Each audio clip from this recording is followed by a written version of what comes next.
All right. A very warm welcome to our guest speaker, Cometan. Anyway, yeah, so I'll let you kind of introduce yourself as well. Okay, Yeah. Thank you so much. Thanks for having me. Good morning, everybody. My name is Cometan. I'm here today to talk to you about something very new, very different, but also something that has sort of prehistoric origins, which we're going to get into a little bit later on. And that's what I call astronism.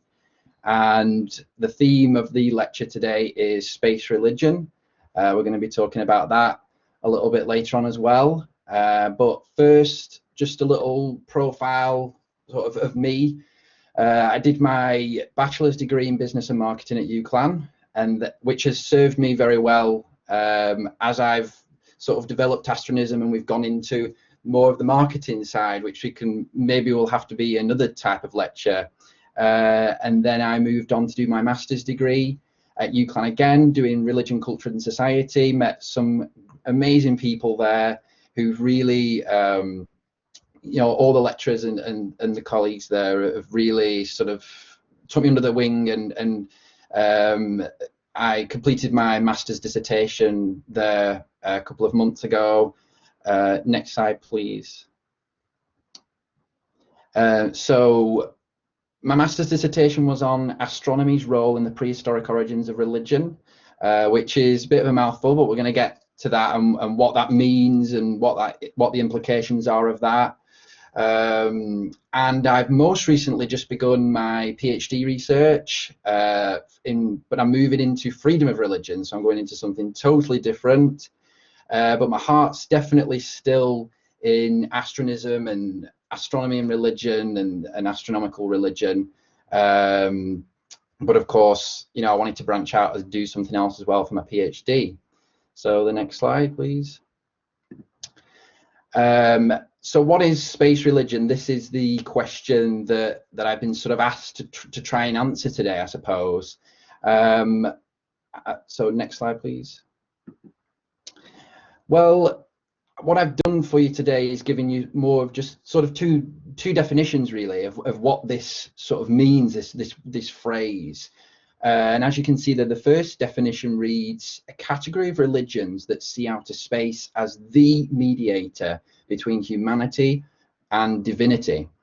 And then below that you can see my sort of Astronist version in a way of that definition, and sort of which has more implications to it. There's more to it. You can see there that it's from the Astronist perspective, space religion is a religious philosophy that gives a sense of all importance to the astronomical world as sort of a source of what I like to call existentiality, which we can come to as a word as well later on. And basically that means just a source of meaning and purpose, really. You know, a source of belief, spirituality, faith, and I suppose in the same way that maybe God might be a source of faith, or the natural terrestrial world in sort of pagan religions and nature religions is a source of faith for us, and for sort of the tradition that I'm going to be talking to you about today, the tradition of religion that I'm going to be talking about, the astronomical world, outer space, and everything that includes that is the source of faith in a way. So next slide, please. So now that you've sort of got a general overview of what space religion means, you'll also come across my use of some other terms like astronomical religion, astral religion, and some of those listed there. And really they kind of all mean, and they're all referring to, you know, the same thing really. It's just this idea that the outer space is sort of a source of belief, or some sort of source of purpose or guidance. And really different designations can be used, as I've put there. You know, you could call it a philosophy or a spirituality or a belief system. And astronism is not the only one of these as well. You can see in the bottom right hand corner there, astrology, which is star worship, which is prehistoric in origins, which we're going to be looking at a little bit later on in the lecture. Astrology, which will be more familiar with, of course, and then some other newer movements as well. So there's a lot going on in this space, and part of my research is wanting to sort of organize this and kind of explain it and extrapolate on that more. And for the term space religion itself, as you may have seen from the articles that I wrote recently, we use that in terms of marketing, but also in scholarship as well. So you'll see it being used on our website or in press releases and things like that, because it is something that people can sort of understand straight away. You know, space religion, it's quite a simple concept in a way, so it's quite good for sort of getting a message out there. So next slide, please. But I suppose the big question is, what is astronism itself? Well, if we look at the word itself, astron meaning stars, and ism denoting a belief system. So this is why sometimes it's referred to as the religion of the stars or the philosophy of the stars. This is a term that I've created to describe this sort of feeling and this sort of movement that I want to promote. And of course, we use that term as well throughout all of our all our marketing and everything that we do to try and also as part of our identity in a way as well, because we call ourselves Astronists. So it's very similar to some other movements that you'll know of, like Buddhism or Buddhist, you know. So next slide, please. So this just gives you sort of an overview of some of the terminology that we use. You know, you can see the cosmocentrism, which is the sort of third from the bottom, which is our worldview. Astronality, which is our central concept, which we're going to be looking at a little bit later on. But that just gives you sort of an overview. And what you can do is you can maybe look at some of these words and ask me about them maybe later on in the Q&A. But I thought that was quite a good slide just to give you, you know, a quick overview of the key words that we use. So next, please. So what is astronism then? Well, I like to say that it's a synthesis of religion, philosophy, spirituality, and political ideology. So we're mashing all these different things together in one belief system. I don't really like to call it just a religion. I think it's more than just that. I don't think that word alone does it justice, because we do have a flourishing philosophical side that isn't dogmatic and isn't tied down to, you know, certain beliefs and ideas. It is more sort of, I would say it's more open and free-flowing ideas, you know. But then there also is a political side as well, because part of astronism, as you'll be able to read there, is sort of exploring space.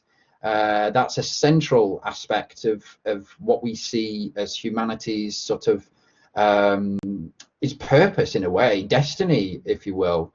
And so as part of that, politics then comes into it, because as you'll read at the bottom of this slide, you can see that one of our primary focuses is space ethics. So exploring, should we explore space? You know, how do we explore space? How do we think about environmental factors in, should we be using space resources, or should we be exploring space as a united humanity, or should we be exploring space as sort of individual nations? These are questions that we're going to have to begin to discuss, and sort of I want astronism and you know, I want astronism to be the driving force of those conversations that are taking place. You can see there on the second bullet point that our worldview is cosmocentrism, or cosmocentric worldview. Really what that means is placing the cosmos at the center of everything we do. So like, as I've put there, theocentrism, some other, you know, belief systems have God at the center, or they might have humanity at the center in terms of humanism, or even Earth. You know, we have the astronomical world, that is our center, that is everything we think about, that is our theme, that is our, in a way, our source, I like to call it, our source of belief. But the most important thing is to say that astronism really is a large collection of beliefs and practices, but all of which share sort of an astronomical theme, as you'll get the picture of now. Next slide, please. So now we come on to sort of the more deeper aspect of astronism and sort of the central concept, really, which I like to call astronality. Now, this isn't a belief, but it is an emotion, and it is an experience that I've felt myself. And this is why I've started astronism, because I've felt this and in a very deep and profound way, just like in other religions or philosophies where people have felt a very deep emotional connection to maybe a divine entity like God or something like that. This is what I feel, and this is why I'm, you know, doing this movement. But really what astronality is, it's an emotion that's a mixture of wonderment, self-reflection, existential meaning, and also fear and happiness as well, as a result of observing the astronomical world. So this is what I see as a religious emotion. You know, all these different things come together and they really inform how I see the world and how I my sort of way of life, if you will, you know. So it's a very profound thing, and it's something that can't really be, I suppose it can be taught, but it has to come from within you, you know, and you have to feel it. So when you're stargazing or just in your back garden, just looking up at the stars with your naked eye, you know, if you feel that type of feeling of sort of, yeah, I feel connected to the stars, I feel a sense of sort of reflection or wonderment, or, you know, wonder, then that's what astronality is. And so sort of the goal of astronism, if you will, is to sort of master this experience. It is, and that's what we call astrosis when a person's achieved that. And that's sort of on different levels. So it could be a spiritual experience, a physical one. So if, for example, some astronauts, this is really interesting, some astronauts, when they've been up in space, they've described what they call the overview effect, which is when they've actually looked at the Earth, they've had this sort of profound experience of religious proportions, you know, and thinking about what is humanity's real place in the universe and how small we are, and these are all sort of concepts and ideas and emotions that have real religious effect on our religious beliefs and sort of who we think we are. And really that's sort of the physical side, but then there's also the intellectual, the reading about space and all the different aspects of astronomy, and those things come together and form what we call astrosis, when a person's sort of achieve this higher state of being, in a way, following sort of years really of engagement at this type of level.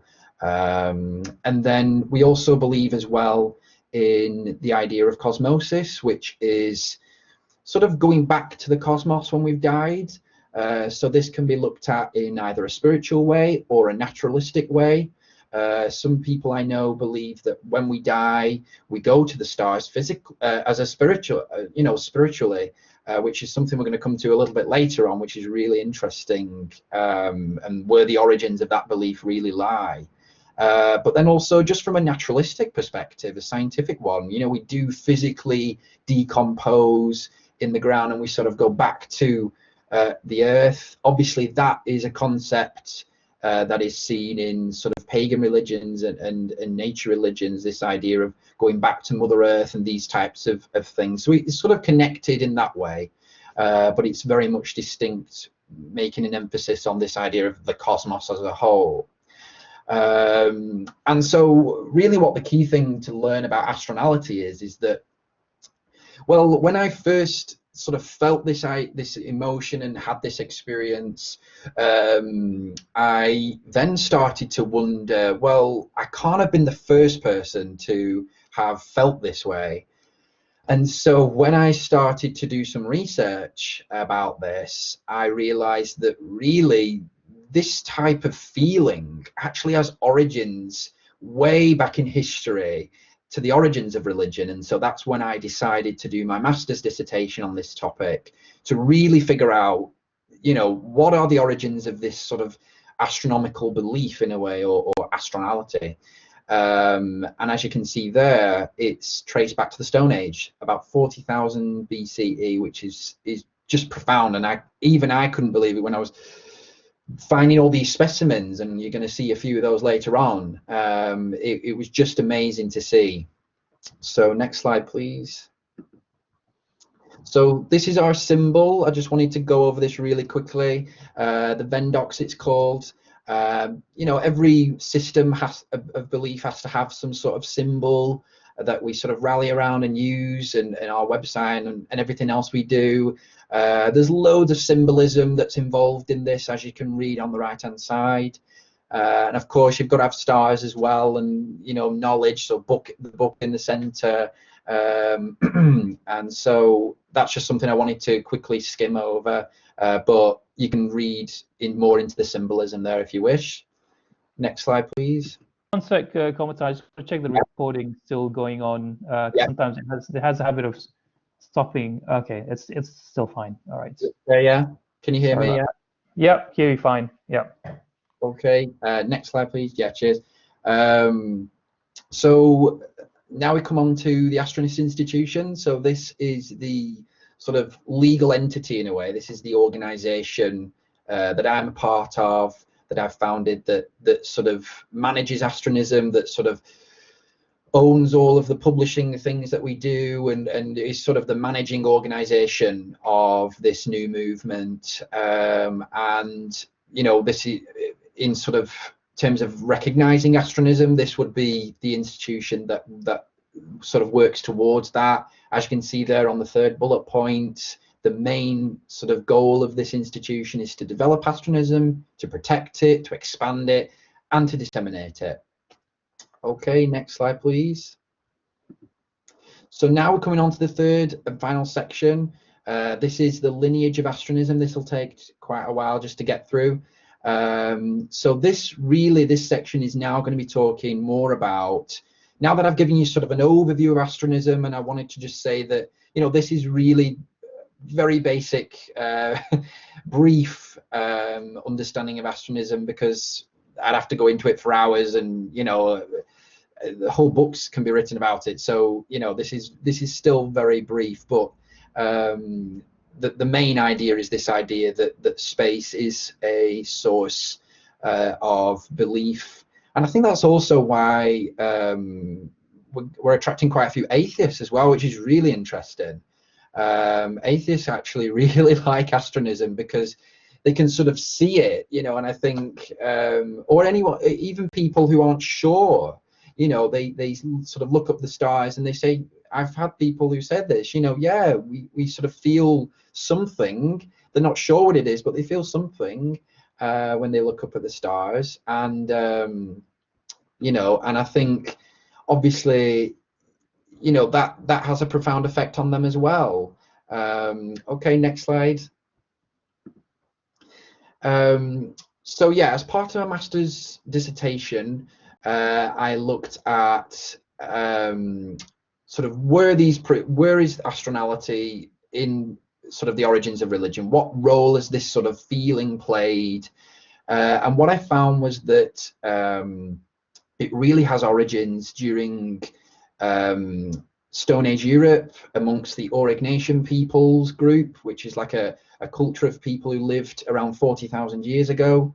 And they began to practice astrology, so star worship, and astromancy, which is divination by the stars, but it's a more unorganized version than astrology, which is what developed afterwards. These people, you know, they didn't really have any formal symbols for what they were doing at the time, but they began to sort of practice this divination by the stars. And what I proposed in my research was that that this sort of tradition of religion that stretches back to prehistoric times is actually, it is a tradition in and of itself, and I've called that the Astronic religions, or the Astronic tradition. And I want to stand that alongside the Abrahamic tradition and the Dharmic tradition and the Taoic tradition of China. And I really do think that it has, you know, enough history, enough elements to it to really to stand up alongside these other traditions. And so obviously that's quite a big statement to make. You know, you can see there that it's what I say, that it's the world's oldest continuously practiced religious tradition, which is a very big statement to make.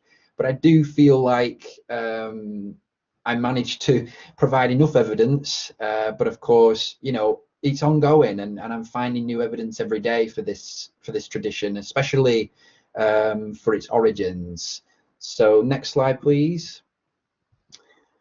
So you might be wondering, well, what are some of the evidences that you've found then? Well, there is constellation carvings on rocks and wall faces that I've found, amulets depicting stars, but very meticulously, and we're going to look at that a little bit in about 2 slides time, and also rock art as well. What I've called the utilitarian astronomical religion, which is a bit of a mouthful, but that really just means using the stars for navigation, but also using the stars for harvesting and telling the seasons, and really that sort of resulted in astrolatry, in star worship, because people sort of associated their survival with sort of the stars, and so they started worshipping the stars to make sure that they, you know, stayed on their good side in a way. And so that played a huge role in the development of this tradition. We've also got the cosmic hunt myth, which I'm going to be talking about a little bit later on, and then also North Star cults in China as well. So worship of the North Star was seen throughout Asia.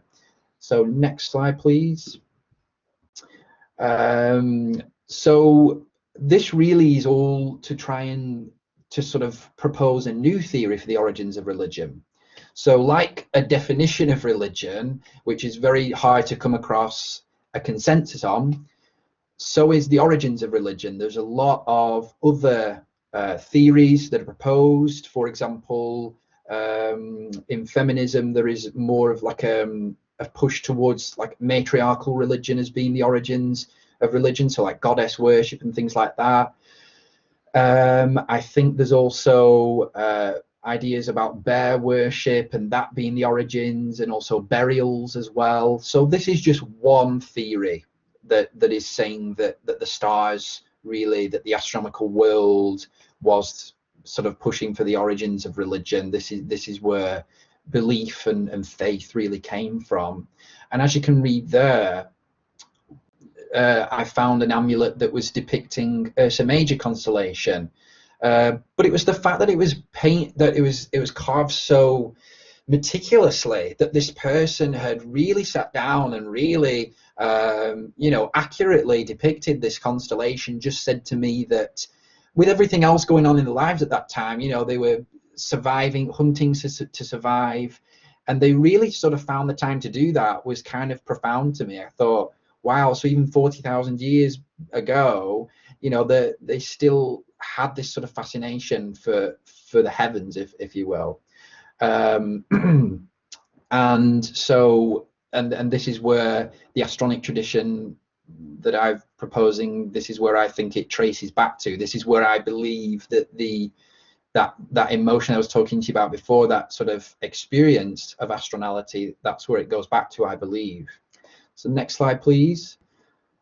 Now, here are a few examples that I came across. There are many, many others, and the specimen list is growing every day. Just a couple of days ago, I added a few more. And obviously it is also a meticulous process for me, because I have to look at these specimens and say, okay, is there other sort of things at play here, or is this really, are they really depicting, you know, stars and astronomical constellations and things like that? So there is a process involved. It isn't just all, you know, we'll take anything, you know, there is sort of a process that takes place. But as you can see there's the Great Star Bull, which is a brilliant specimen. As you can see, the Orion is depicted there with some annotations over it. And it's sort of like the person is got the bow and arrow, and they're sort of killing the bull there. And obviously Taurus as well is someone's annotated over that, but Taurus is sort of depicted on top of the bull. And then you've got Pleiades as well in the top right hand corner. And I've just put there an example of astromorphism. That's a new word as well that I've sort of come up with to describe what that means. So the association of a physical terrestrial object like an animal with a constellation, and of course that had huge implications for astrology later on, when we came into like the zodiac and the association of constellations with terrestrial objects. But there, that just gives you, you know, just a brief overview of some of the specimens that I've come across. And these are all Upper Paleolithic, so these are all between 40,000 and sort of roughly 17,000 BCE. So that it's covering a huge amount of time, but this just sort of gives you a glimpse into the origins of what I'm talking about. Okay, next slide, please. So you may have seen that I mentioned before about the cosmic hunt myth. It was really important as well to sort of the beginning of my research, because I came across this myth that had some sort of origins maybe in Europe, possibly with these people, the Aurignacians, in about 40,000 BC, but then moved right across, as you can see on the map there, to America. It went across to across the Bering Strait, the land bridge there. There used to be a land bridge there about 12,000 BC, and so there's loads of different versions of this myth.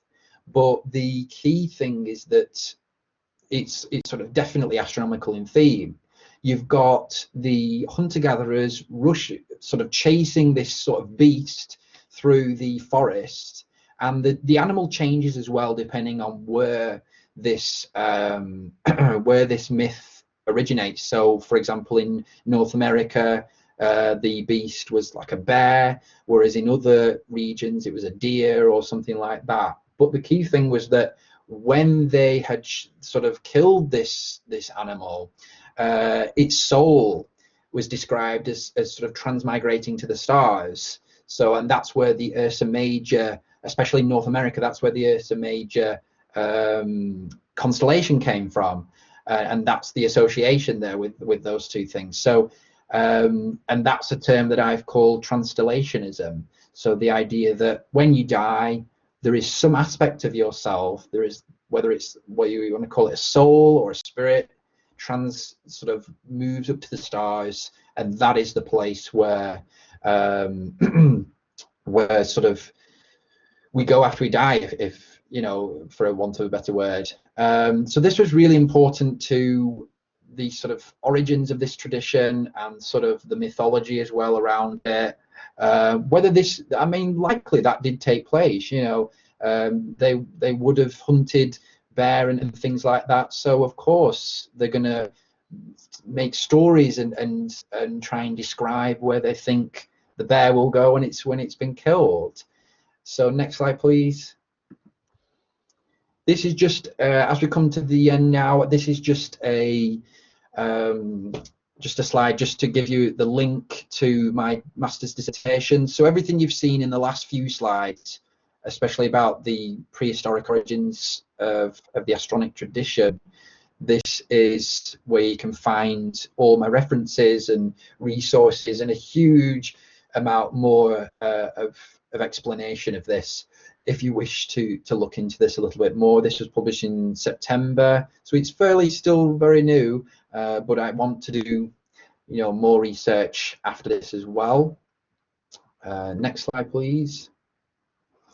I just wanted to put this slide in as well, my sort of ambitions for the future. So the next thing I want to do is definitely attain my doctorate, and I want to begin lecturing and continue doing lectures like this. But then I also want to work, as I've said before, in freedom of religion area and also religious education. There's loads of work to do in there. But also, as I've said, continue my research on astronomy and religion to sort of further establish this theory. The more specimens we find, the more awareness that I sort of make for this tradition, the more it will gain, support, and it already has gained some support. So that's really encouraging, and to have, people that are actually that I've referenced in my dissertation, to have them contact me and say this is brilliant work was just so amazing for me. That type of recognition is brilliant. And then speaking of recognition, I also want to get astronism recognized in different countries. I've already grown sort of a community of people around the world who like astronism or are involved in it in some way, and so that's something that is really important to me as well, to gain this type of recognition for astronism as a religion or as a philosophy in different countries. Next slide, please.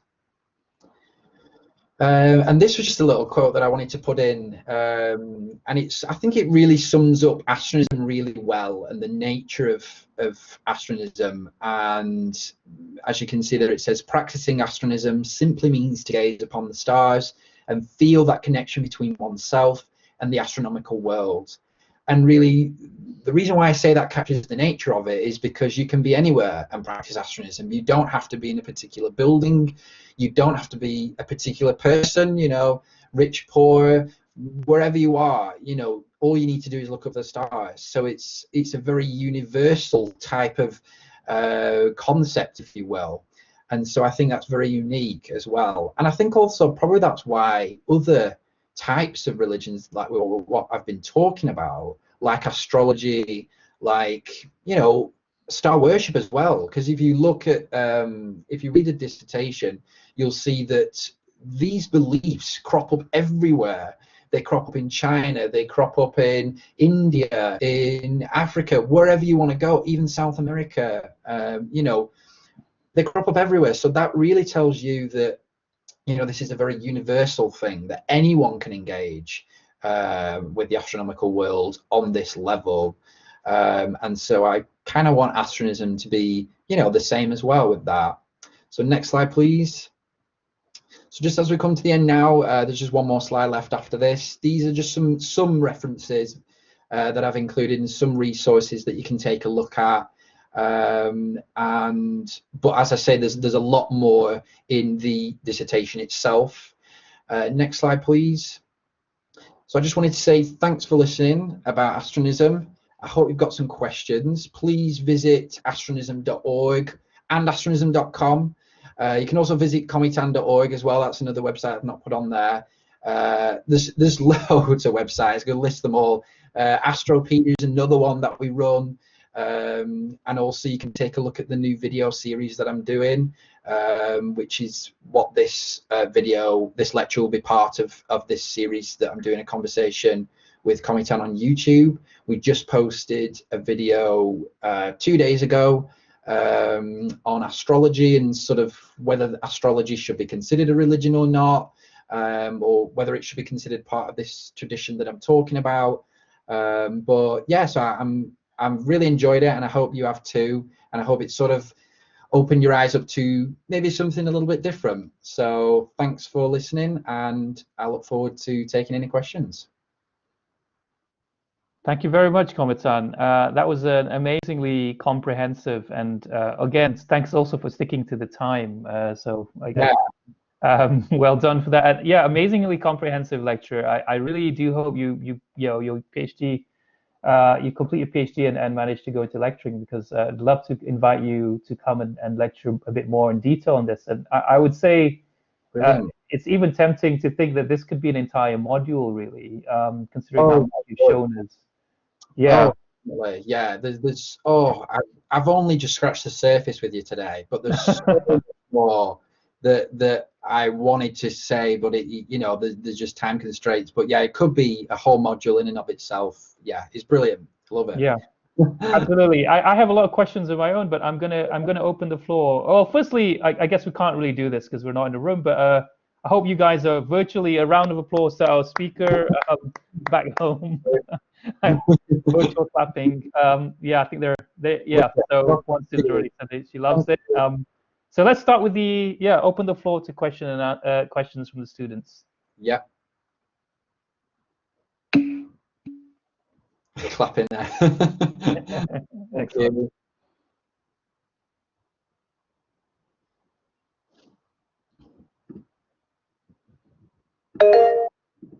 Okay, Nick. Yeah. Yeah, thank you for your lecture. It was really interesting, thanks. I was having a look at a couple of your websites. I want to say I really like the musical scores you put on there. I just wanted to ask you about where your sort of visions for the future of your religion are, because obviously you mentioned that there's obviously a lot of historical evidence for your religion, faith, however you want to describe it. Sorry, and obviously you mentioned that you believe it's one of the world's oldest continuing religion, and I just wanted to ask, how do you think your religion is going to change in the form of modern science? Because obviously a lot of faiths don't accept various aspects of science or attempt to catch up with it with their own traditions and then explain it forthwith. Yeah. Obviously, Astronism is quite individual in the terms that it is based around a sense of trying to understand greater bodies. And I just wanted to see where your sort of ideas for if new scientific evidence came in that necessarily either disproved or proved aspects of your faith, would you have to revisit aspects? Would you be willing to change it? Or is it that you think that this is a faith and it is self-determining, if you know what I mean? It's not open to change. Yeah, I love that question. What a brilliant question. First of all, I think that definitely astronism is it's scientific in a sense because we're talking about the astronomical world. So we're talking about things we can actually see. But what I'm sort of adding to that is it's more of you could say it's more of like a personal side to it. But definitely it is something that will change. It is already changing. So this is one of the really difficult things at the moment is that, I mean, so I've done this lecture for you today, and the core things probably won't change for the foreseeable future, I hope. But, some of the more peripheral things are moving all the time. I like to imagine it as sort of this sort of entity that is constantly evolving and constantly moving forward. So as we find, for example, something I didn't mention was one of our central beliefs is extraterrestrial life. That there are planets out there with other beings on them that may have more intelligence than we do. And so obviously that is a huge question that science is still trying to answer. So we will be eagerly awaiting for that. So definitely I think what I see astronism as is sort of 2 steps ahead of science in a sense, in the sense of that we believe these things. So we believe that there's extraterrestrial life, but obviously there isn't actually at the moment any evidence of that. So we're sort of in front of science, and then when science catches up to us, then we'll probably move on to something else after that. But yeah, definitely, I think it's not monolithic. It is not just one dogma that this will never change at all. I can't really see some of the central aspects changing, like cosmocentrism, for example, the worldview. I mean, we're always going to want to focus on the astronomical world. Astronality, well, you could say, yeah, that is more of a individual personal experience. So it can only be studied maybe in psychology, for example. That should be studied as in terms of science. But yeah, some of the other aspects like what happens when we die. Like, for example, I mentioned that some believe that when we die, we actually go up to the stars and there's like our soul. Obviously, that is still unproven, and that is sort of, I could say, like in all of the religions, there isn't, you've got to sort of have faith to believe in that. But I would never say that it's just one set thing. It is definitely already an array of things. Like I said before, some people only believe in the naturalistic side, so they only believe that when we die, we go back to the cosmos, but there isn't any spiritual side to that. There's no soul. So already there's different schools of thought. But yeah, definitely, I think yeah, science, I don't see science at all as sort of clashing with astronomism at all. I see it as sort of another vehicle in a way to sort of enhancing astronomism. And we're using science, you know, in space exploration and things. That science and technology are really important actually to our faith, really, in a very different way to maybe other religions. We need science, we need astronomy to achieve space exploration. So yeah, I see it as a great partner in a way. Yeah. But great question. Okay. Thanks, Nick. Unless anyone else any questions, or if you had a follow up to that as well, Nick.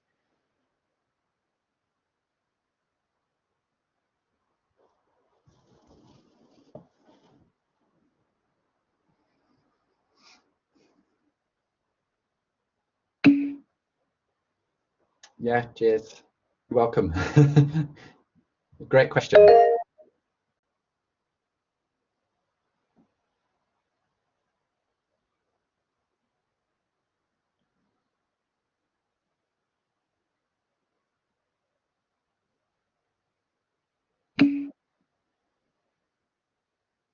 Brilliant, thank you.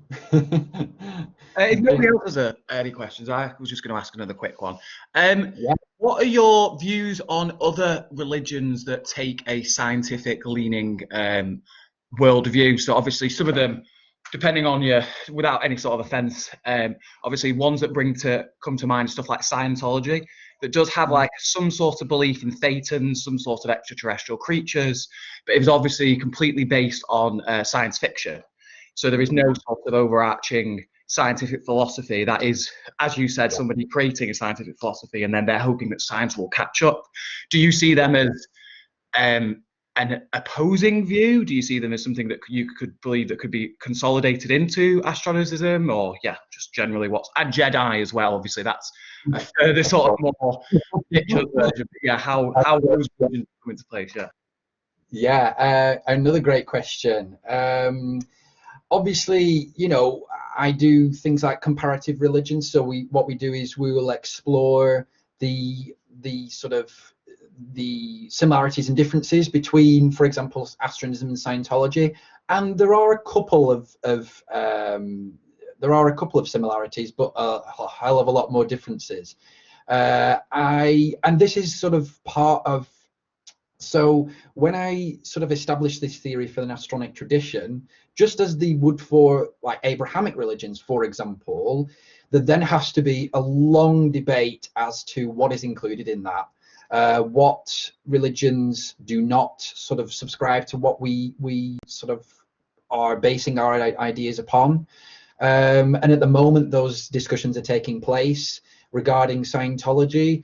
To be honest, I don't think Scientology would want to be part of Astronic tradition at this stage. I don't know if they would want to be part of that. Sometimes they are referred to as a UFO religion. Obviously, I would want to make sure that Astronism is very much distinguished from that, because we don't believe that sort of extraterrestrial life has been here. You know, we're more scientific in that sense. We don't really believe that there are UFOs flying around at the moment and things like that. So we are very much distinguished.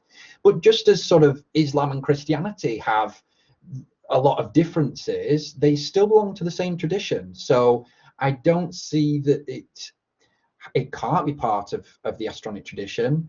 But I think obviously there are aspects of Scientology, and it has its own controversies as well. Regarding its practices and sort of the how genuine they are, and like you were saying, you know, the origins of those. I mean, they could say the same about me, but I'm a person who would talk to anyone. So, you know, I definitely see sort of conversations and debates about what our similarities and differences are, and where we sort of part ways. They are always productive, and I think they need to take place and keep taking place.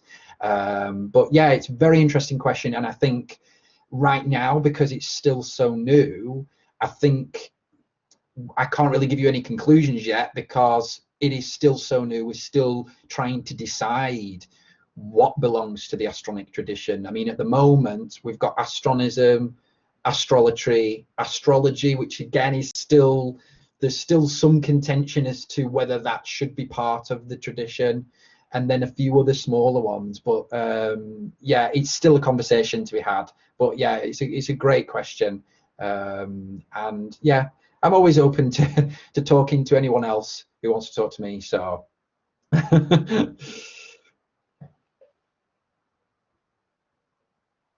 Any other questions?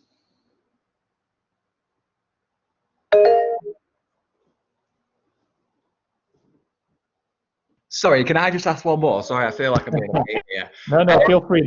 That's all right. What's your opinion on the Higgs boson particle, or like the God particle, from the astronomic point of view, and also like in the terms of what you believe how existence came into life? Do you believe very much in the scientific method, or is it, as you said, because there's such a varied of opinions, that it's acceptable for any individual to pick? Sorry if you can hear my dog howling in the background. If you can pick any religious tradition, any belief in how existence came into creation, and that's accepted within the tradition, or if there is an actual sort of a doctrine on what you believe, how existence came into being. So in astronism, there's definitely some, yeah, I mean, there's definitely some codes, and there's definitely some doctrines that, you know, we want to try and stick with, and sort of we try and let science sometimes inform that. For example, with evolution, you know, we are an evolution affirming community and an evolution affirming faith. So that, and because we also believe that evolution allows for life to have evolved on other planets, so it definitely is integral to what we believe, really. There is no clash there at all. So, and yeah, I mean, it's not all, and this is sort of an issue I think some newer faiths have that I've come across, is that they try to become too all-encompassing and what they really do with that is they kind of become nothing in a way, because they're trying to be everything. They're trying to encompass too much, and they sort of, you know, they sort of want to accommodate every single view, and in that they kind of become very watered down and not very distinct in and of themselves. So that is something we do need to think about and sort of be wary of, and I'm definitely wary of that. But in terms of the Higgs boson particle or the God particle, you know, I've not really spoken much today about sort of the sort of theological aspects of astronism, because there's definitely a theology there. But what I'd say is it's not central. Astronality is central, and sort of these are the concepts that I've been talking to you about today. They are central, but there's definitely a theology there that needs to be explored, and that's, again, like we were saying, you know, you could do a module on it. There's so much to discuss, and from this perspective, and so obviously, you know, in maybe another lecture sometime I could do that. But yeah, in terms of the Higgs boson particle, yeah, it's definitely something that we would discuss, and also definitely something that that sort of informs as well our sort of view of the cosmos, in a way that it was created. We definitely believe that the cosmos was created, and again, this is another aspect that I've not had a chance to go into today, the cosmology side, which is fascinating. I love the cosmology side to really get into it. That's another aspect that there's just no time to talk about. But yeah, we do definitely believe that the cosmos was created, Whether it created itself or something outside of it created it, that is another question to have. But yeah, and I think again, you bringing that up is another sort of example of how science is sort of reaffirming some of our sort of beliefs, and as well, you know, philosophy and religion have always sort of been at the forefront of ideas, and they always will be. You know, they'll always introduce new ideas, and then science will eventually be able to either affirm those ideas or discount them. You know, astrology went through that, of course, at the end of so like the 17th century. You know, it was very much a scientific thing before it was realized that the science behind it is perhaps not as genuine or as solid as perhaps what people thought before then. So yeah, working with science and also constantly affirming sort of evolution and things, that is definitely central. Yeah. Okay. Anyone have any immediate questions? I'm just wondering, Cometan, it sounds like we have a lot we could be still discussing. Would you be happy to stick around for another half an hour, 40 minutes? Yeah, can do. Yeah, yeah. Because when you mentioned the theology and so on, so I mean, if no one else, I'm sure they have. Some of them need some time to maybe formulate questions, but I certainly have questions. So yeah, please. If you're happy to do that, let's have a 5-minute break. Okay. That's okay, and I'll give you some time to kind of take it, and then maybe students might have time to formulate questions of their own as well. So let's take a 5-minute break and reconvene at about 10:05. If that's okay. If you don't have anywhere else to rush off to. No, I don't. No, I'm fine. Yeah. We have the session until 12 effectively, so I could go on for another half an hour maybe, and we have a maybe discussion, if not with the students and with me, on the theology perhaps, and other questions that I have on astronism. All right. Well, okay. So let's reconvene at 10:05. Yeah, let's keep recording though as well, because I think I want to capture that. It'd be really good if we could keep.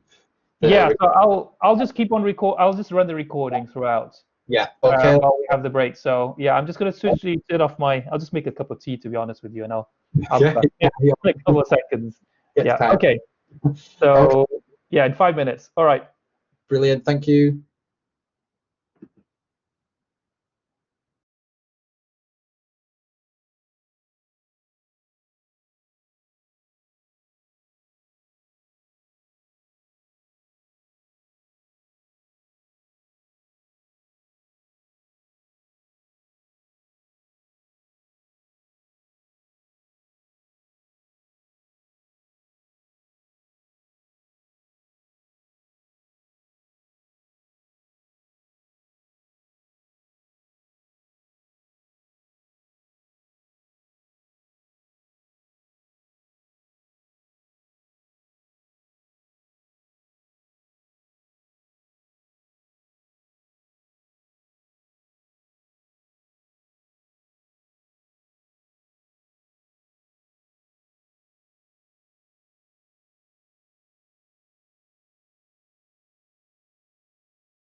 All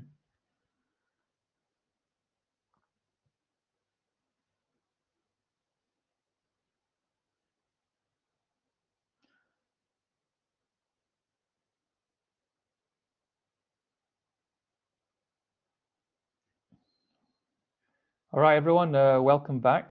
Hi. Yeah, okay, so I've had some time to formulate some of my questions as well, but I'd be happy for anyone else to perhaps start with. If you guys have any questions that you managed to think of at this stage. Yeah.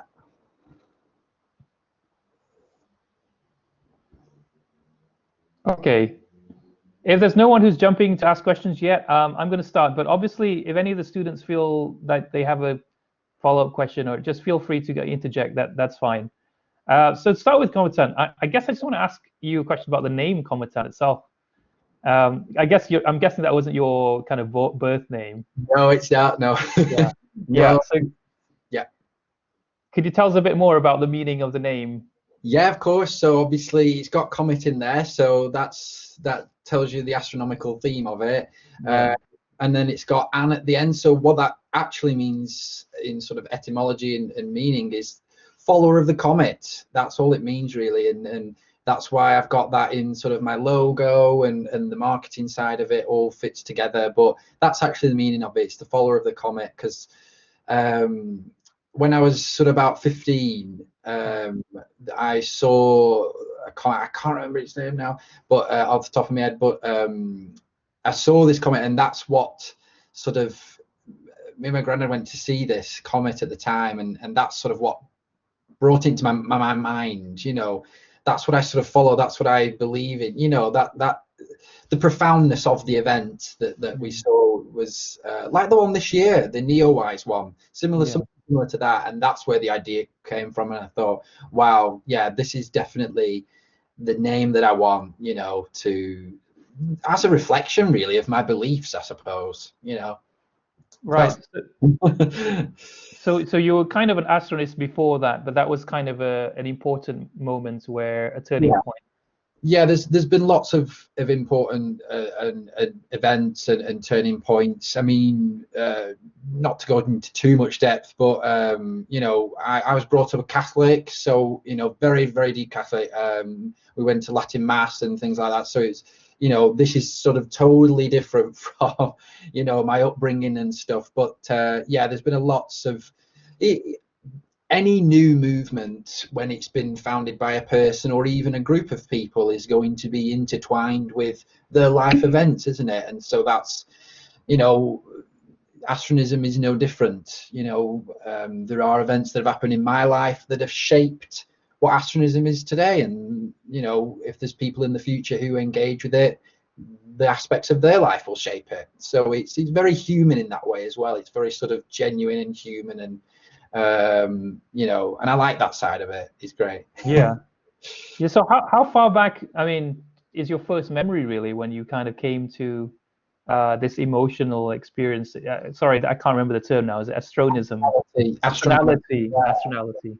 Yeah. It's something that I think resonates with all of us to some degree, isn't it? I remember seeing it, looking at the stars and thinking, there's something going on there, you know. Definitely, yeah. And I think that's why it is sort of quite popular already. I think everyone, whether they are Christian or Muslim or whatever they believe in terms of their religious identity, they still, when they look up at the stars, feel something that is very profound, very human, and also very deep as well in the core of ourselves.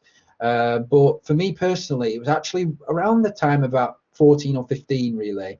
This is when I was sort of breaking away from sort of my childhood religion, and I was sort of trying to find my feet, I think, and trying to sort of think, well, I've had this sort of doctrine that I followed, but I want to try and see what really is my sort of way, what I believe to be my true self, my true sort of, you know, way of life, if you will. So yeah, about 15, so quite late really in terms of my childhood. You know, it was quite, I was, you know, a teenager, but also still quite early in terms of other people. But yeah, So probably about 15, yeah. Right. And then since then, so I'm 2013, so about, 7 or 8 years coming up to it now. We have a question from a student, so I'll quickly, and is that from Natasha? She asked, have you had any personal experience of extraterrestrial existence or life? I've not personally, no, but I solemnly believe that there is. As I said in Astronism, we don't really believe that, and this is what distinguishes us really from a lot of the other movements that have sort of arisen in the last sort of 50 or 60 years or so in terms of UFO religions. I wouldn't really describe it as a UFO religion. We don't believe that, that aliens have come to Earth already and things. And there's a lot of different theories that aliens or extraterrestrial beings have came and did the pyramids and were involved in that. And, we don't really engage with that type of, we probably would, well, we'd engage with it. So what we'd do is we'd debate it, but it's not really part of Astronism, really.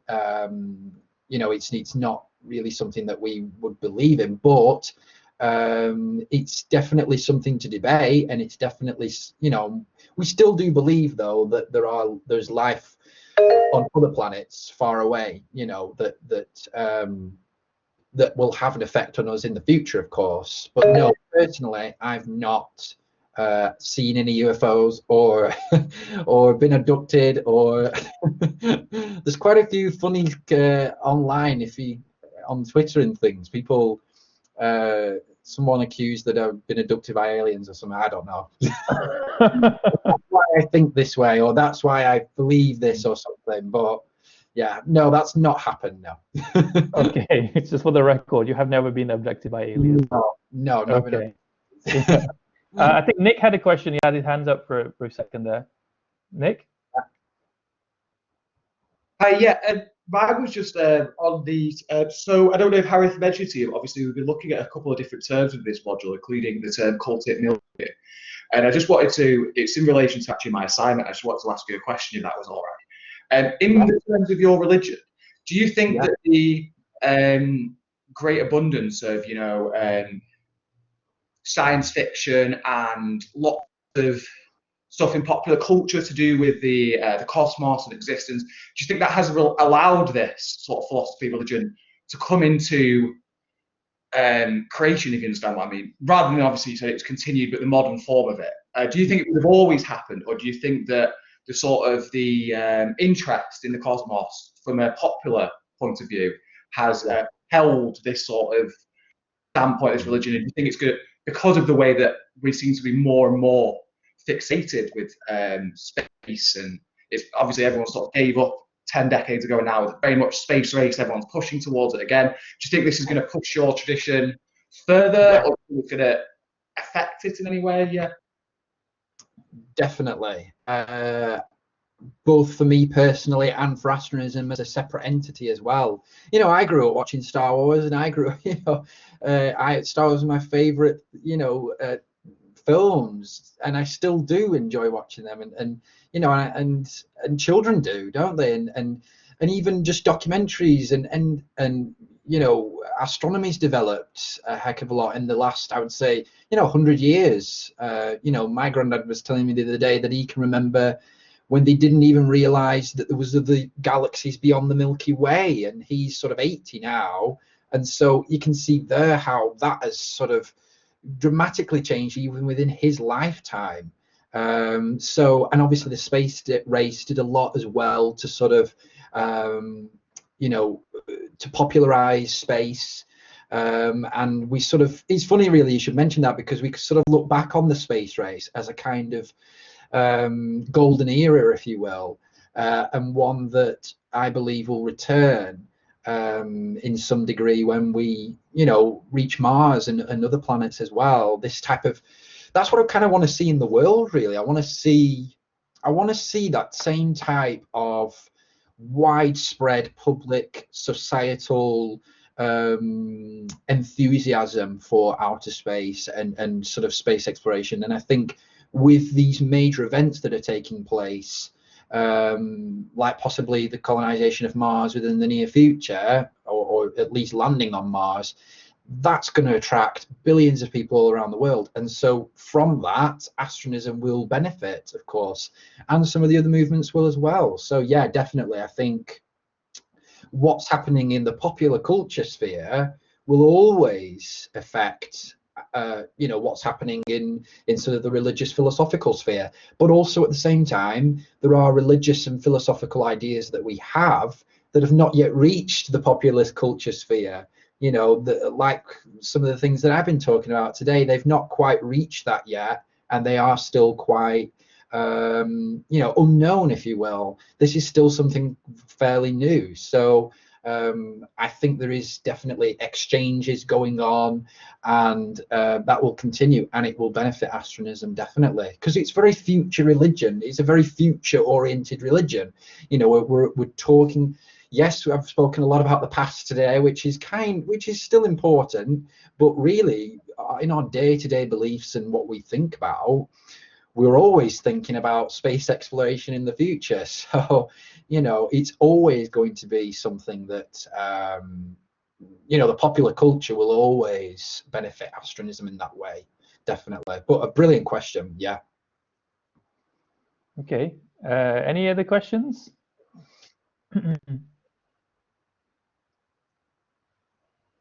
Okay, I guess maybe building on to what you said now. At what stage do you? I mean, I guess one question I have is, to what extent this is a religion and not kind of more of a philosophical grouping of like-minded people? So, what would you say? I mean, at what stage do you decide that astronism requires a kind of organized element, like an organized religion? And I definitely take your point about maybe making a case that alongside Dharmic and Abrahamic traditions, there's a case to be made for astronism. Actually, I'd actually like to share some, as an Islamic historian, the such stuff that you might find interesting, because when Muslims turned up in the Middle East, they came across a lot of astral worship that sort of carried on for a few centuries. Which, anyway, yeah, that's a side note. Yeah, so at what stage did it become a kind of clear, conscious decision to become a religious movement? I think it's actually fairly recently, really. I mean, as the slide that I introduced, the Astronist institution, so this sort of legal entity, this organization, really, that is sort of the representation of, like, the organized version of what we're talking about. That represents Astronist beliefs and ideas in a very practical, real world way. And I agree with you as well, though there is still, I think there is enough room to have an organized element where people can engage with that and can, where there is a very much legal recognition and protection element, but also have still the philosophical individual element as well. But yeah, very recently, really, I think, and that's sort of constantly changing as well. That's constantly moving forward in terms of, for example, the more attention that I'm getting, the more sort of recognition that we're getting from sort of officials and things. So, I think that will be something that only happens in time, in a very real way. If you get what I'm saying, maybe I'm not sort of explaining it very well, but I do think that the Astronist institution, which is distinct from astronism itself, will be the organizational entity that represents this. And I do definitely see astronism as an organized thing, definitely, because I have a colleague, Giulio, who he's a philosopher, and he's got his own sort of organization. And they believe different things to us, but they're within the same type of tradition. But they're a very different entity to astronism, because they don't have the intention of making it organized. They just want it to be an online forum where people engage. Astronism, I would say, is a lot different from that, because it's kind of like an identity. It's deeper, really, because I refer to myself as an astronist. So it's actually like a Muslim would refer to them as a Muslim. It's a deeper element to a person. It's not just a philosophical discussion. There is that side of it, but there is also that more serious side that it is very much a deep part of people's identity, and that should, you know, if the more people sort of believe in that and want to engage with that, then that should be protected in the future, and they will require a more organized astronism in a way. So yeah, definitely, but it's ongoing. It's all ongoing. It's all new, but it's exciting as well. Yeah, yeah, it's in the process. A heck of a lot to do as well. It's a lot of work. Yeah, I can imagine. Yeah, that same colleague that I was just telling you about, he's in his 60s now, and I recently had a conversation with him, and he was like, you know, this is going to take more than your lifetime. You may be gone by the time. So he's talking to me, and I'm 22, and he said you probably will be gone by the time, you know, passed away by the time, you know, that this really takes on a form that you can envision, if you know what I'm saying. And he's way too old to even engage with with this. But it's, you know, I'm just going to try and do as much as I can during my lifetime. So. Well, I mean, you've got like at least 4 websites going, so that's a yeah, we do, yeah.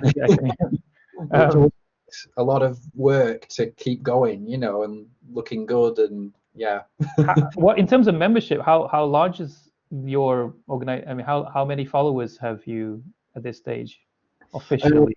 Yeah, so what we do every year, what I've recently been doing, every November we do like a count really of followers and sort of a general estimation, because we don't have access to, you know, obviously censuses, and this is why I'm doing my PhD in freedom of religion, because I've come to the stage now where I'm like, okay, how do we get astronomism recognized in sort of a legal sense, in an official way? And I've realized that there is a heck of a lot of corruption and a heck of a lot of abuse that goes on of recognition systems around the world for different religions and countries. And so until we sort of get really fair systems that allow new religious movements to come in and actually recognize those movements, we're never really going to be able to get solid figures, are we? And a lot of other faiths struggle with this as well. You'll know probably quite a few. So yeah, every year what we do is we collect all of our social media followers together, sort of all of our website views and everything we've done throughout the year, and we try and come to some sort of figure.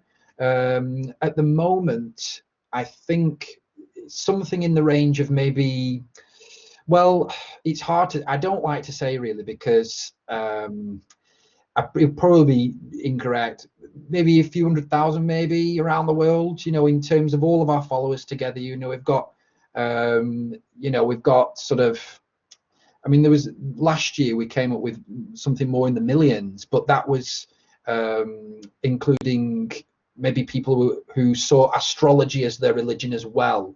Right. So it's a very difficult area, because how can you get that type of census data? It's really hard. All we can do really is just add up all of the people who seem to be interested in it or seem to follow us and engage with us online, which is really sad actually, because you know, there's probably a lot of other people out there who want to or would want to engage with astronism or want to be part of it, but can't be because they might live in a country where that's not acceptable, or we just don't know about them. You know, we don't include them in terms of they don't have social media, for example. So it's a very difficult area, and that's why I want to do PhD on recognition, to understand and sort of come up with recommendations as to how that can change, because a lot needs to be changed in that area, a lot. Yeah, what a great question. So yeah, I guess internet freedom is going to be an important dimension of that. I guess I'm thinking of, you know, for example, Muslim countries which might want to crack down on proselytization by New Age or new religious movements. I guess a question I guess always fascinated me about the beginnings of all religious traditions is how they define membership. So what's happening usually is that, you know, certain rituals or certain beliefs become kind of the call, you know, not only to sort of maybe identify who the members are, but also maybe to kind of say, well, these people, they might share certain similarities, but, you know, they're different because of that. So what do you think would be the core, if there is one, there might not be one at this stage, defining criteria of membership in terms of religious practice and belief? Yes, so I think because Astronism is still so new, kind of anyone can join really. There is no, and actually as a religion really, you could argue that in this sense we're not a religion in a sense, because we're not very, we do have practices, but we're not ritualistic. We're not really into ritualism. So we're not sort of based on this idea of initiations and things like that. At this stage, that could change in the future. So I don't want to say, you know, it might change in the future once it becomes more organized. But at the moment, no, anyone in the world can, and that's why I included that quote at the end of my lecture, to say that really anyone around the world can, if they look up to the stars and feel this feeling and have that type of experience of astronality that I was talking about, and want to engage with that on a higher level, and see that really as the sort of guiding light, the aspect of their identity, then they are an astronist. You know, they may, I suspect, and this is where demographics come into it as well. This is why it's so difficult to gain a really sort of good estimate, that there's probably a lot of astronists out there who don't actually realize that they're astronists, because you know, either they don't know the word yet, or they just, you know, they do look up the stars and they have that feeling, and they engage with that, and they, you know, they love the stars and see that as the future of humanity, but they just don't associate that with astronism yet. So I suspect there's quite a few astronists actually already who are out there, but yeah, there's, at this stage, because it is so new, there is no you know, there is no specified ritual or initiation that takes place. But you know, maybe in the future that might change, but maybe that would sort of, maybe that, if that were to change, maybe that would sort of lose an aspect of astronism, you know, that universal aspect of it, which I really like. I really like that anyone in the world, no matter how rich you are, how poor you are, or where you are from, your nationality, anyone can engage with it. And that's what I like about it. You know, you don't have to be brought up in it, you don't have to be you know, go into a specific building at all. You know, that sort of, and it's kind of, in that sense, it's very basic, isn't it? You know, but I think all new movements are like that. They are very basic. You know, they don't have this sort of elaborateness of buildings and amazing structures yet. You know, maybe in the future that will come, maybe not, but that sort of basic connection to the astronomical world, nature really, is the core of it. So I don't want to lose that. Yeah. Could you then say that you could be a member of another religion and be an astronist at the same time? I think definitely. Well, this is something that, yes, I think so, but then also I think if you were a Christian or a Catholic, it would be quite difficult for you, because, for example, this is one contention that we do have, is that, of course, in Christianity, humanity is the chosen species, Earth is the chosen place that God was sent his son to. So in that sense, Christianity, and this is something we think that Christianity is going to have to deal with in the near future, if we do come across extraterrestrial life on other planets, that is a major thing that Christianity will have to deal with, because we are supposed to be the only ones, because we are the chosen ones and Earth was created for us. So I think in that sense, you probably, I mean, there's nothing to say that you can't be an astronist and a Christian, or Astro-Catholic, or whatever you want to call it. You know, sometimes I use that word because I was brought up as a Catholic, and sometimes I still, you know, is part of my identity, and the people around me still identify as a Catholic. So, you know, I would go in a Catholic church if I was going to go in a church, you know. So I don't think it's sort of plain and simple. I think it's really complex, because humans are. But yeah, there are some contentions there. But maybe a person wouldn't need to think about that so deeply. Maybe they wouldn't need to. Maybe they would just say, yeah, I believe in God, or I believe in Jesus Christ, but I also believe in the beauty of the cosmos and the stars, and that you can connect to the astronomical world on a spiritual level. Not everyone needs to. They're not all theologians. They don't all need to be going to such a depth. But yeah, definitely they could be both. Yeah. I mean, I could definitely certainly see potential to be. I mean, in the Islamic tradition, there's a lot of emphasis on observing and connecting to nature as a means to realizing God. And there's enough traditions out there that recognize that we're not the only beings in this universe. So yes. I guess potentially there's less conflict there. But I guess the next set of questions I have are really to go a bit more into that theology, because you've mentioned creation, yes, and you've mentioned atheists being interested in it. But just to give anyone else a chance, if they have any questions, I'll just quickly turn to the students to see if they've been building up questions. Does anybody have any questions?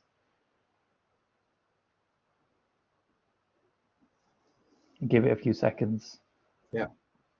And Nick, feel free to ask questions. I know you've asked quite a few, but you're more than welcome to ask any more if you have any. All right. Yeah, Tanya says, yeah, just a lot taken. That's good. I'm glad. I'm really glad. It's been very interesting for me as well. Okay, so I'm going to proceed on to the kind of theological questions. So, okay. Yeah, so you mentioned cosmology. I guess if you could give us a general idea of a bit more detail about that cosmology, and you said that the universe is, from your perspective, definitely created. So what do you mean by that? I mean, is there a God, or? So what I first have to do is maybe correct you on that little word as well, the universe, because we do use those terms in a very different way. We distinguish the word cosmos from the word universe. So what we see is our cosmology is that we live in a cosmos, so that would be in bear with me here, but that would be, in mainstream terminology, the universe, what people call the universe. Okay, so it's expanding at an accelerating rate into something else. Okay, we know that from science and sort of astronomical observation thing, and we know that it started from somewhere, from one point. So we're definitely on board for all of that. What we say is, well, what is it expanding into? And so that space that we say that it's expanding, that we know it's expanding into, we call that the universe. So in our cosmology, we've got the cosmos as kind of like bubble, if you will, that is expanding, and that is expanding into what we call the universe, which is what we see as an infinite realm, if you will, or an infinite space that our cosmos is expanding into. The most important thing to understand about that is that our cosmos and everything we see around us, and even the galaxies and stars and everything like that, it's all limited. So we're really getting to the philosophical side here, but it's all, and this is, I mean, you can see it in life. You can see everything comes to an end. Nothing lasts forever. And so, there is an aspect even of galaxies and things that they will come to an end at some point. And so what we see that is we call it limitationism. We say that everything is limited in the cosmos. But when you go beyond that, you're in the universe, and that is infinite. So that has an infinite nature.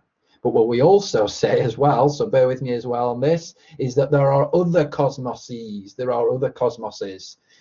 in the universe that are sort of bubbles that are also expanding, but will never touch our universe, our cosmos, and we can never get into theirs. So this is the cosmology, and beyond those, there is also the belief in what we call the divine, which is kind of I would say, sustains the universe. Whether it created it, because is another question. I believe that the universe is so what we say is it has an infinite nature. So therefore, if it's infinite, it can't have been created because it's always been there. So I would say that essentially the universe has always been there, that individual cosmoses have been created by some sort of divine, I wouldn't even say it's a being really in the same sense, because we don't really believe in anthropomorphism. We don't believe that human, you know, when God is depicted as a human, for example, you could just say it's kind of like a force, not to go too much into Star Wars, but, you know, something like a force that has created the cosmos. You could even describe that as gravity, perhaps. You know, scientists still don't know the true nature of gravity and also the true extent of gravity. You know, when we're talking about the cosmos as expanding, gravity definitely plays a role in that. So what is that then? You know, is gravity what I'm talking about in terms of the divine? Perhaps so. But that's what I see as being the cosmology of astronism. And that's developed over years. So really from the beginning that has begun to develop. It wasn't just overnight.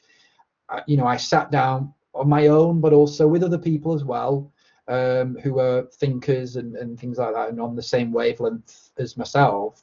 And we're just trying to solve these issues really that science hasn't yet been able to solve, because science can only observe and experiment. And some of these questions, like what is the cosmos expanding into, that can't be observed because we can't get outside of it. We can't, even if we were at speed of light, we still wouldn't be able to reach beyond that accelerating, you know, periphery, that boundary. So what does it come down to? It comes down to the philosophers to philosophize about what could be beyond that. And that's all astronism's doing there. We are presenting a cosmology that is in alignment with science, and it will change as science changes as well. Because as science sort of, for example, if we find out that, yes, there is something beyond our own cosmos, new questions will arise. They always will do, you know, new questions will arise. And again, astronism, I want astronism to be the vehicle or arena through which we discuss those ideas. So that's the general gist of the cosmology for you there, and hopefully I've explained it well. No, that's a brilliant answer, and I love that distinction between universe and cosmos, actually, because it's so helpful and fits in with the possibility of other worlds, other cosmoses, and the idea. I guess the question for me, I guess, is then, when I'm thinking back on Islamic theology, which I mean, these questions are quite ancient in a way, like how infinite is the universe and how that proves what the divine is. The question, I guess, could be raised is why, how do we know there's something divine behind it all? How do we not know it's simply just the universe as a whole, the infinite universe itself? Yes, and so, and again, this is where there's different schools of thought within astronism. So I know people, I mean, personally, I do believe that there is some sort of divine force or something of that nature, not a person, but just more of like a force, perhaps like gravity, that is sort of controlling but also sustaining this. I don't necessarily believe, I believe that it created the cosmos, but I don't believe it created the universe. But I believe that it is sustaining the universe, that it is keeping the universe going, if you will, for infinite time. But the only reason why we possibly know that is through things like gravity, perhaps. But if there's other schools of thought that say that sort of take away that divine element from the Astronist cosmology, and they literally just focus on, okay, you've got cosmoses, infinite amount of cosmoses in the infinite universe. The universe has always existed because it's infinite, so it is never, and it will always exist. But all the individual cosmoses, like the little bubbles that are expanding within the universe, they will eventually die one day. They will go, new ones will form. Because we know, if you look at far future, even if you just go on YouTube, you can see people have done videos on the far future of this cosmos. You know that black holes will one day, I mean, this is quite depressing, but will one day take over the cosmos and there will be nothing, you know. There's differences theories as to whether a new cosmos will come or things like that. But we know that, and even for our own Earth, you know, the sun will gobble us up in a billion or so years' time, or however long it is. So we've only got a finite amount of time, you know. Okay, it's still a long time, but it is still finite. So there's a difference in nature there, isn't there, between what we see around us and what possibly exists beyond that. So yeah, I think it's really interesting, but some people prefer to take away that divine element and just have the universe create, you know, has always existed, and that is involved in the creation of these new cosmoses all the time, and they will come and go and fade in and out. So yeah, the different schools of thought is the main point. Okay, that's your particular perspective. I would say fits completely. I mean, going back to the idea of membership of a religion and astronism, at least the way you've explained it to me, would fit perfectly within alignment of Islamic theology. I would say a definition of what God is, perhaps only with the exception of the idea of infinite universe. But there are schools of thought within Islam that would accept that as well. So yeah, so far I don't see a major conflict with at least Islamic theology. Okay. So that's quite interesting. It's also interesting as well, because this was something I came across quite early on when I was doing research on Islam, and I thought, of course, there is sort of a tradition of aniconism, isn't there, where, you know, they in Islam they don't represent sort of physical beings. Also, maybe this is a question for you to answer, is what about the representation of astronomical objects? Because I felt that might be a way for sort of Astro-Islamic, in a way, to come together in a way, because there isn't, from what I've read, any sort of I don't know, issue with that. You might know more than me on that, but I thought that was quite interesting, this sort of the depiction of, because we love to depict galaxies and things, you know, and the physical universe, but it obviously, of course, it's a bit different in Islam, isn't it? So I don't know if you know much about that, or can tell me. As far as I know, there's no objection to depicting stars, and of course Islam had its own developed astronomical tradition and astrological tradition. Yes. Yeah. But you know, whether, I mean, in a mosque, I can't see really. I mean, it hasn't really been the case that mosques have been, but often quite. If you go to like traditional mosque architecture, they tend to be to replace the fact that there are no kind of human images. They often get decorated with geometric or natural designs, so objects of nature. So I can't see any reason why they wouldn't be room to actually depict like the entire galaxy or something on the, you know, then no one would really object to it, unless of course people were worshipping those stars. But yeah, that's actually building me on to the next question really, but I see that Nick has his hands up, so I'll let Nick ask his question first.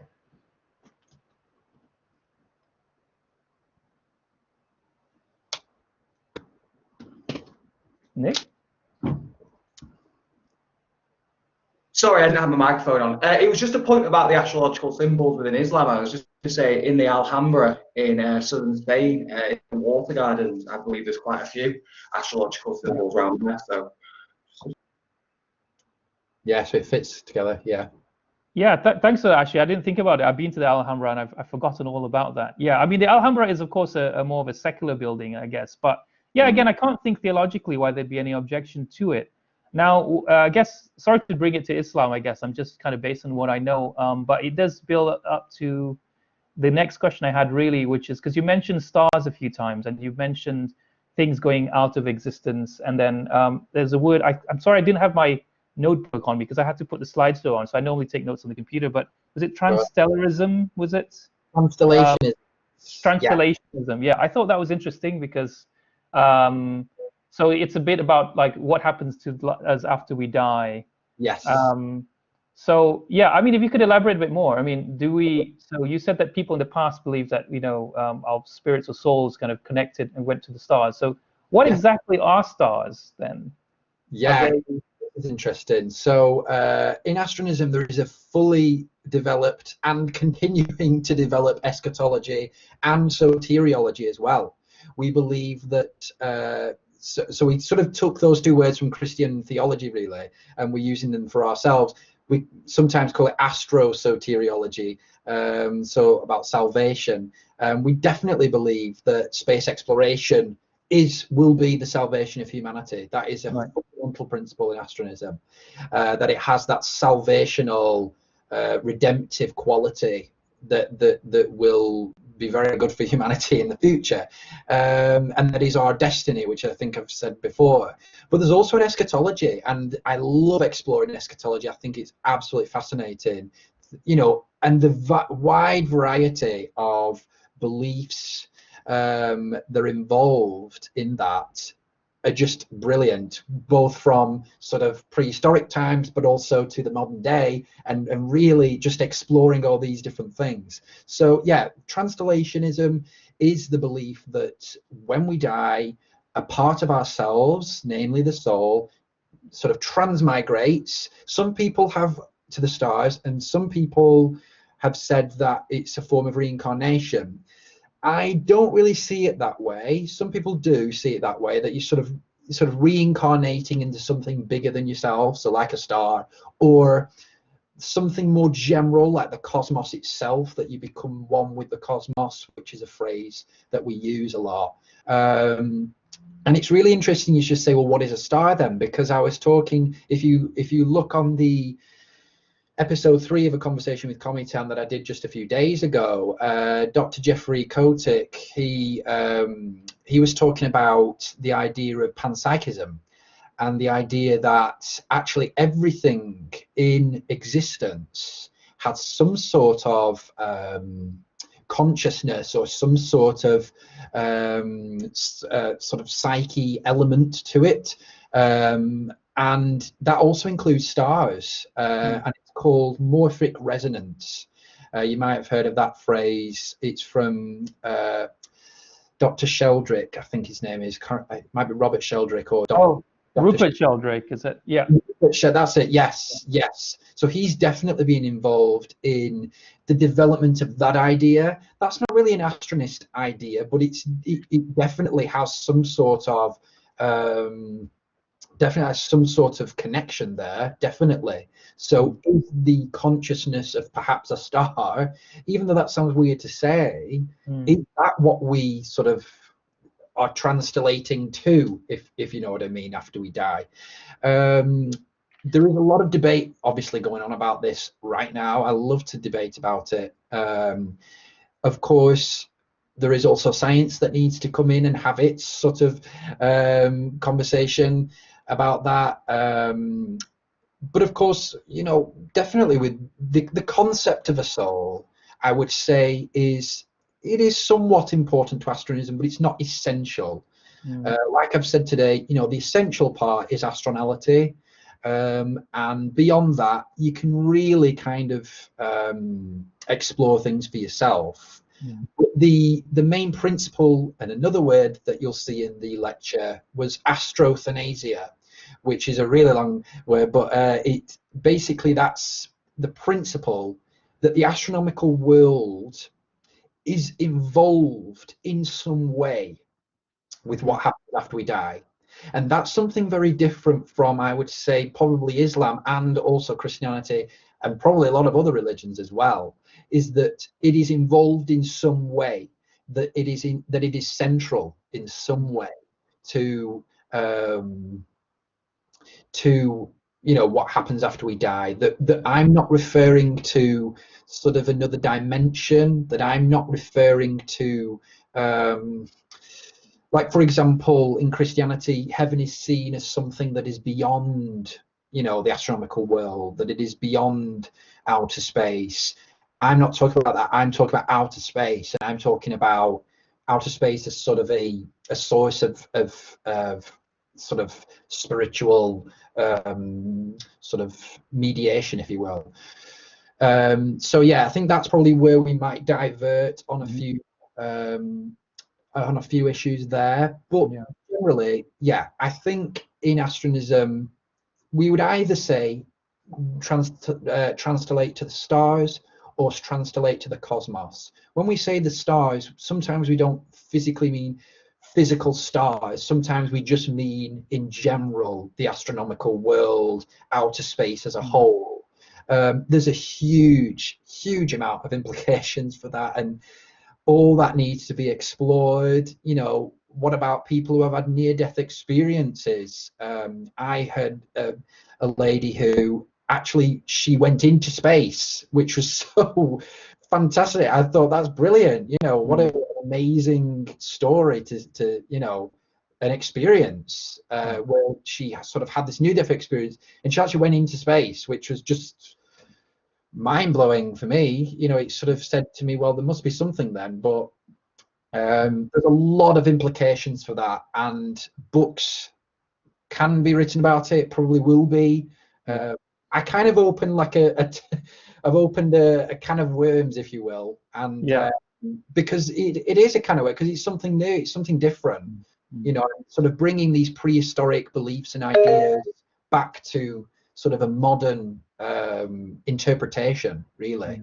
But yeah, it's interesting to get your view on that as well. Yeah, I think we could have probably an entire separate discussion on Islam and Astronism, which I'd love to have with you at some stage. But yeah, just a quick note on that. I think there is room actually for discussion on how to relate.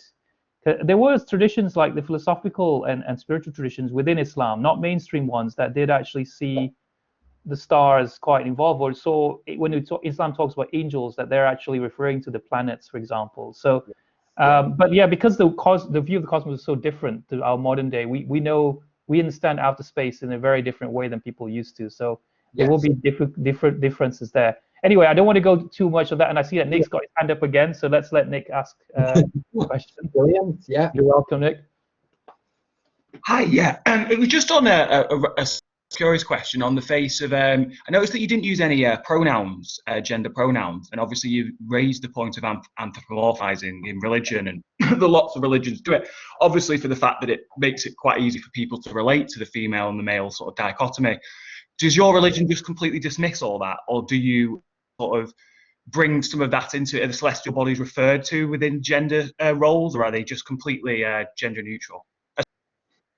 It's really interesting you should say that. It's a brilliant question, because it's sort of, you kind of reading my mind as well. I must have something going on here where you can read, because I was thinking about including that, because yeah, there's an aspect of astronism that is so the worldview that we take is cosmocentrism, and so because the cosmos is at the center, other things can't be at the center at the same time, and one of those things is humanity.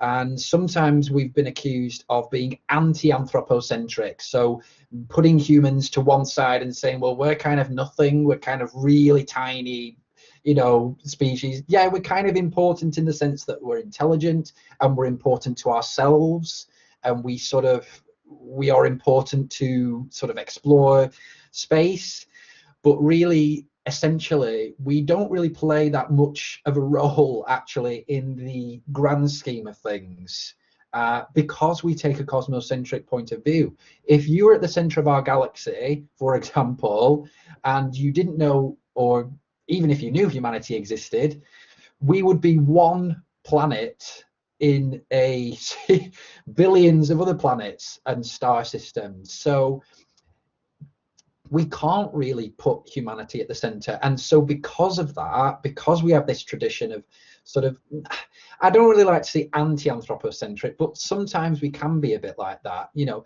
because we have this tradition, as a result, you know, there is no use of gender pronouns or anything like that in our language that we use. And really, humanity is sort of, well, at the bottom of the rung, really, in some degree, very much lower on the hierarchy. In a way, we're kind of making humanity more modest than possibly what other religions have done, where, for example, Christianity, that we are the chosen species. That's placing us at a high, very high, in the ranking order of importance.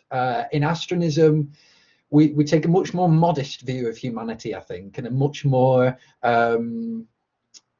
more non-central view of humanity's role, and yeah, and because of that, we don't sort of use gender pronouns, but also there will be a few smatterings somewhere of people associating, you know, certain planets with certain genders. You know, usually we associate Mars with sort of, you know, the Greeks did that, you know, didn't they? And you know, with their gods and things. So there is that element of it. But if we're looking at really pure astronism, pure and simple astronism, we're really looking at sort of an anti-anthropocentric worldview, because we have a cosmocentric worldview. So yeah, but it's a brilliant question, and one that really could do a whole module on, probably, or at least a lesson on. We have 4 minutes left, so does anyone have any other questions? I've got well, I guess it builds up on what you've mentioned, but yeah, does anyone have any questions? Yeah, I mean, if there's any other ones that you think of, just send them in an email to me. I mean, you know, or message me or something. I mean, I'm sure you'll be able to, given my email. Yeah. You know, I'm always available, and you yourself, Harith, as well. If you've got you know, your own questions later on, you know, you don't always think of questions in the moment, do you? So yeah, exactly. I guess just to finish off, you mentioned, I mean, it's a very interesting point really about the anthropocentrism of traditional religions in the past. So, I mean, where do we go forward? I know, what is the meaning of human existence, perhaps? I know this isn't probably an answer you can give in a few minutes, but if there's something that astronism can maybe make us reflect on, the point of us being here on this planet, what would it be? It would definitely be that we are to explore space, outer space. That outer space not only will achieve us great progression in terms of our scientific and technological sort of achievements, but also that space exploration really is a religious endeavor. And I've spoke about this quite a few times now, that I really see space exploration as being a spiritual, philosophical and religious activity that humanity, I believe, is destined to is destined to engage with. And I do believe that, and central to astronism, like I said before, is this idea that we are here to explore, that we are here to explore space, to explore outer space, and the things that we come across when we explore space, and the things we experience and see, just as we were exploring this planet. You know, if you look back to prehistoric times and follow humanity's progression, you know, the environment that we were in changed our religious beliefs. And so I see astronism really as being sort of the result of being in space, if you will. I mean, if you are traveling on a spaceship, for example, maybe if it's 200 years in the future, you know, you're going to kind of want to sort of have your religion as the stars or something, because you're in the star, you know, you're in space, you know, you're no longer, you know, in Lancashire anymore. You know, you're in there. So I think it will be a natural progression as well towards that, you know. And I think humans, but also, yeah, coming back to the central point, you know, yeah, the purpose of humanity to me is to explore as much as we can and to engage with the astronomical world as much as we can on a spiritual level, religious level, philosophical level. Yeah. That's all right, brilliant. And on that very positive note, I'd like everyone to virtually give another round of applause to our wonderful speaker, and I hope to have you back here again at some stage. This is going to be one of the last sessions of our module, but I'd be probably interested in getting you over maybe for a general department seminar, perhaps, as well. Great. So thanks again, Cometan. Thanks again for the rest of you for being listening and for your questions. Yeah, could you just put down your email actually now? Yeah, well, let me just put it in. It's a bit different. It's help@jessemiller.com. That will, I don't know how if I do it. Oh no, it's there. Just one Otherwise, sec. I can send it to them by email as well. Yeah, It's I'll. It's not working at this moment. Should be able to. It's trying to. Oh, sorry. There we go. There we go. I'm putting it in the wrong place. I've got it now. Okay. Yeah. So that's my email. That will take you to Astronism channel, and you can email me anytime with questions that you might have. Brilliant. Okay, excellent. So yeah, thanks everyone, and Cometan, I'll send you this video once I've ended the recording.